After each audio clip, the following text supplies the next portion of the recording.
அப்போஸ்தலனாகிய பவுல் கலாத்தியருக்கு எழுதின நிருபம் 1 அதிகாரம்.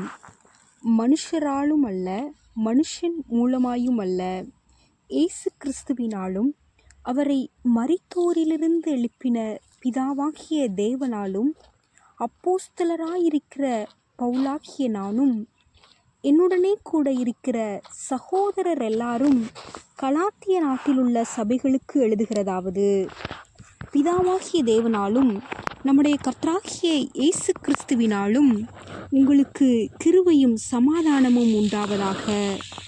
அவர் நம்மை இப்பொழுதிருக்கிற பொல்லாத பிரபஞ்சத்தினின்று விடுவிக்கும்படி நம்முடைய பிதாவாகிய தேவனுடைய சித்தத்தின்படியே நம்முடைய பாவங்களுக்காக தம்மை தாமே ஒப்புக்கொடுத்தார்.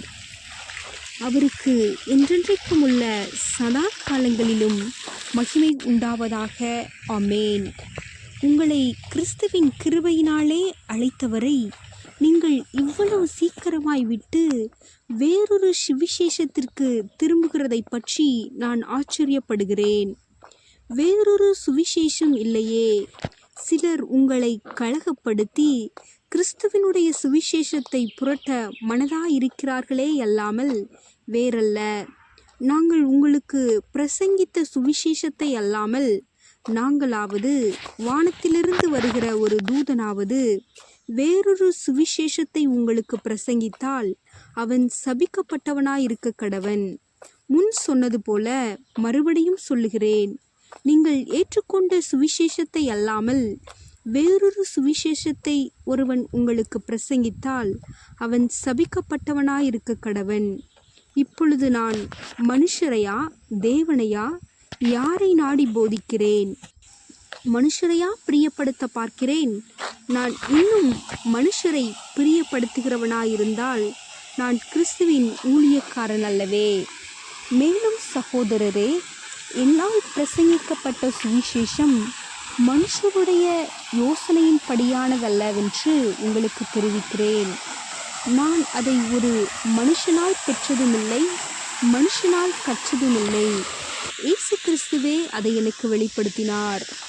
நான் யூத மார்க்கத்தில் இருந்தபோது என்னுடைய நடக்கையை குறித்து கேள்விப்பட்டிருப்பீர்கள். தேவனுடைய சபையை நான் மிகவும் துன்பப்படுத்தி அதை பாழாக்கி என் ஜனத்தாரில் என் வயதுள்ள அநேகரை பார்க்கிலும் யூத மார்க்கத்திலே தேறினவனாய் என் பிதாக்களுடைய பாரம்பரிய நியாயங்களுக்காக மிகவும் பக்தி வைராக்கியம் உள்ளவனாயிருந்தேன்.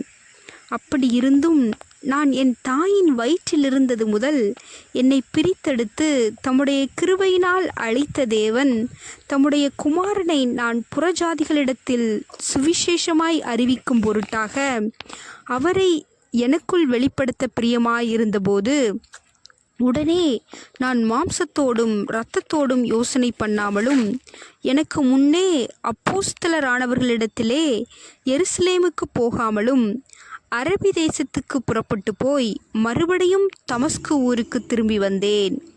3 வருஷம் சென்ற பின்பு பேதுருவை கண்டு கொள்ளும்படி நான் எருசலேமுக்கு போய் அவனிடத்தில் 15 நாள் தங்கியிருந்தேன். கர்த்தருடைய சகோதரனாகிய யாக்கோபை தவிர அப்போஸ்தலரில் வேறொருவரையும் நான் காணவில்லை. நான் உங்களுக்கு எழுதுகிற இவைகள் பொய் அல்லவென்று தேவனுக்கு முன்பாக நிச்சயமாய் சொல்லுகிறேன். பின்பு சீரியா சிலிசியா நாடுகளின் புறங்களில் வந்தேன். மேலும் யூதயா தேசத்திலே கிறிஸ்துவுக்குள்ளான சபைகளுக்கு முகமறியாதவனாயிருந்தேன். முன்னே நம்மை துன்பப்படுத்தினவனே தான் அழிக்க தேடின விசுவாசத்தை இப்பொழுது பிரசங்கிக்கிறான் என்பதை மாத்திரம் அவர்கள் கேள்விப்பட்டிருந்து என்னை பற்றி தேவனை மகிமைப்படுத்தினார்கள். ஆமேன்.